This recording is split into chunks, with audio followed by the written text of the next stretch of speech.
अस्सलाम वालेकुम dear students. आज हम जो पढ़ने जा रहे हैं उसका उन्वान है लेआउट टूल्स। लेआउट टूल्स का दूसरा नाम जिसको हम मार्किंग टूल्स भी कहते हैं। मार्किंग टूल्स या फिर लेआउट टूल्स से मुराद क्या है? मार्किंग टूल्स या लेआउट टूल्स ऐसे टूल्स होते हैं जिनसे हम किसी भी ऑब्जेक्ट पे मार्किंग के लिए इस्तेमाल करते हैं। ठीक है, तो हमने कहा कि लेआउट टूल्स वो टूल्स होते हैं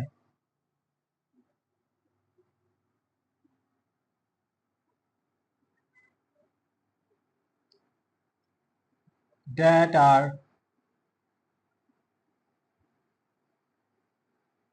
used for marking on objects। अब हम ये मार्किंग क्यों करते हैं ऑब्जेक्ट्स पे? तो इस वजह से करते हैं कि हमें उसकी कटिंग करनी होती है, ड्रिलिंग करनी होती है और बहुत से ऐसे ऑपरेशन जिनको जो है निशान के बगैर आपने करना है तो वो आप नहीं कर सकते। तो इसलिए हम क्या करते हैं, पहले मार्किंग कर लेते हैं और देन हम उसको जो ऊपर ऑपरेशन परफॉर्म करना होता है वो हम परफॉर्म करते हैं। अब लेआउट टूल्स में कौन कौन से टूल्स आ जाते हैं? लेआउट टूल्स में बहुत से टूल्स आ जाते हैं जिनमें कुछ चंद हम आज पढ़ेंगे।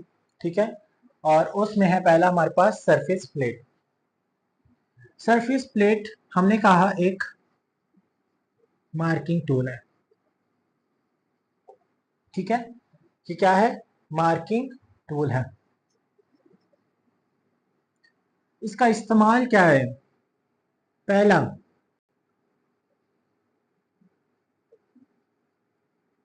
ट्रूनेस चेक करती है। ठीक है, सेकेंडली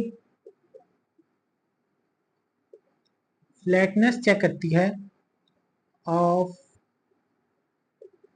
ऑब्जेक्ट। ठीक है, आई होप आप लोगों को समझ आ गई होगी।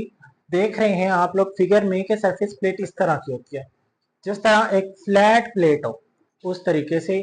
ठीक है, और हम क्या करते हैं, ऑब्जेक्ट को इसके ऊपर ऐसे स्टैंड कर देते हैं। ठीक है, यानी कि इसका कांटेक्ट, इसकी सरफेस का कांटेक्ट और उसकी अपर सरफेस का कांटेक्ट जब एक दूसरे के साथ मैच करते हैं तो हमें पता चल जाता है कि ये क्या है, ट्रू है या फिर फ्लैटनेस इसकी मुकम्मल है। उसके बाद ये मटेरियल क्या, किस मटेरियल की ये बनी हुई होती है? तो ये थ्री टाइप्स मटेरियल की बनी हुई होती है। पहला है हमारे पास कास्ट आयरन। ठीक है, कास्ट आयरन। अगर हमारे पास कास्ट आयरन नहीं होता तो हम ग्रेफाइट को ज्यादा प्रेफर करते हैं। किसको? ग्रेफाइट सरफेस प्लेट को। और उसके बाद ये हमारे पास थर्ड वन है ग्लास मटेरियल, कि वो जो सरफेस प्लेट है ये ग्लास की बनी हुई होती है। और ये ग्लास वाली सरफेस प्लेट तब इस्तेमाल हुई थी जब हमारी सेकेंड वॉर चल रही थी, सेकेंड वर्ल्ड वार चल रही थी। तो हमारे पास मटेरियल की कमी होने के कारण हमने ग्लास से सरफेस प्लेट को बनाया और जो हमारे फंक्शंस थे, जो हमारे ऑपरेशंस थे वो हम इससे परफॉर्म करते थे। उसके बाद सेकंड हमारे पास है सब्सक्राइबर। दिस वन, सब्सक्राइबर क्या है? ये भी एक मार्किंग टूल है। मार्किंग टूल है। और सेकेंडली आप इसको देख रहे होंगे कि इसके ऊपर एक फ्रंट एज बना होता है, एक एज जो कि बहुत शार्प होता है। ठीक है, ये वाला जो एज है ना, ये वाला जो एज है ये बहुत ही शार्प होता है। और हम इससे क्या करते हैं, इसका पर्पस क्या है? किसी भी ऑब्जेक्ट के ऊपर लाइंस को ड्रा करना। क्या कि क्या करता है? ये लाइंस को ड्रा करता है। Draw lines on object. और ऑब्जेक्ट किसका बना होता है? मेटल का या फिर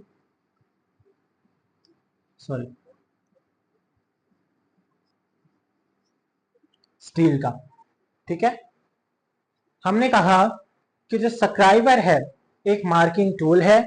सेकेंडली एक उसका फ्रंट एज होता है जो कि बहुत ही शार्प होता है, और उसके शार्प होने के कारण वो क्या करता है? मार्किंग में मदद करता है, हेल्प आउट होता है। और वो मार्किंग क्या करता है? लाइंस को मार्क करता है, लाइंस को। उसके बाद इसका जो मटेरियल होता है वो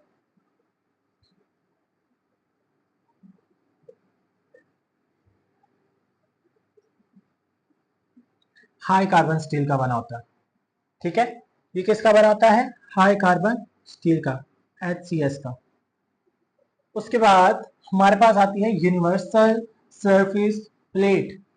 तो यूनिवर्सल सरफेस प्लेट भी एक लेआउट टूल है, मार्किंग टूल है, जिसमें हम क्या करते हैं? फॉर एग्जांपल मैं आपको एक एग्जांपल देना चाहूंगा कि हमने परपेंडिकुलर लाइन स्केच करनी है, ड्रा करना है किसी भी ऑब्जेक्ट के ऊपर। तो हम किस तरह ड्रा करेंगे? हमारे पास एक हाइट वाला ऑब्जेक्ट है, और आप तस्वीर की मदद से ये देख सकते हैं कि ये हमारे पास क्या है? ये सरफेस प्लेट है, ये सब्सक्राइबर है, और ये बार है। तो हम ऑब्जेक्ट को इस सरफेस प्लेट के ऊपर रखेंगे, यानी कि इसकी कॉन्टेक्ट, जो सरफेस कॉन्टेक्ट है वो सरफेस प्लेट के कॉन्टेक्ट के साथ मैच करेगा।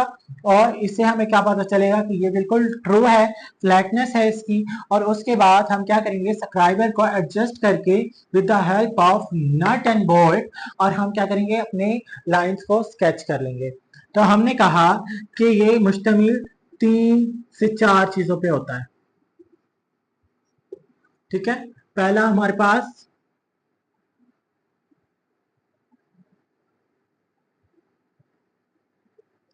Surface plate.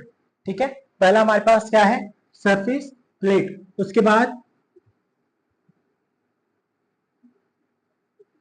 सब्सक्राइबर और बार, आल्सो नट एंड बोल्ट। ठीक है, हमने कहा कि ये सरफेस प्लेट के ऊपर मुश्तमिल होता है, पहला।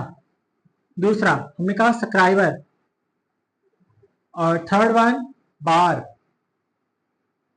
और also this is nut and bolt.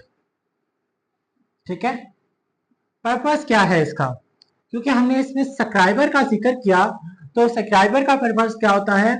Lines को ड्रा करना, लाइंस को ड्रा करना ऑन ऑब्जेक्ट पे। मगर कैसे? हम क्या करते हैं? सब्सक्राइबर को एडजस्ट कर लेते हैं। सब्सक्राइबर को क्या करते हैं? एडजस्ट कर लेते हैं। किसकी मदद से? नट एंड बोल्ट की मदद से। नट एंड बोल्ट की मदद से किसी भी पोजीशन पे।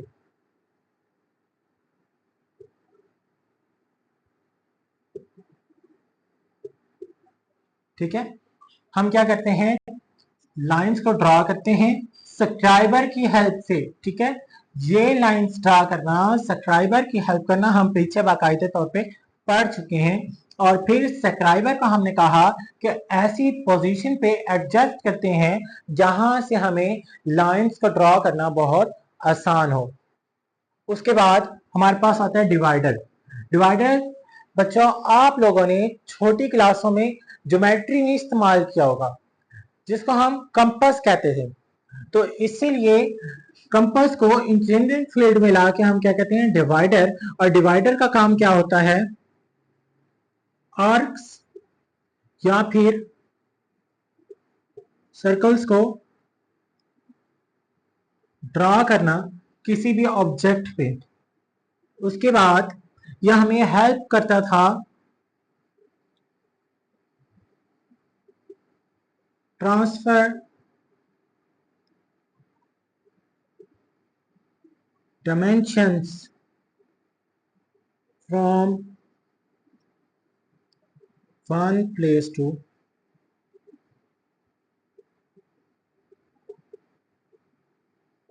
अनदर।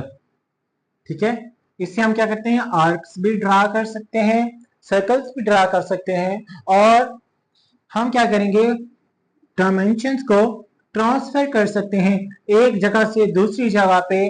फॉर एग्जांपल, आपने एक पेज पे सर्कल ड्रा था, ठीक है, आपने वहां से उसका रेडियस या फिर डायामीटर कॉपी किया, कैसे, थ्रू डिवाइडर। ठीक है, और फिर आपने क्या किया, उसको ट्रांसफर किया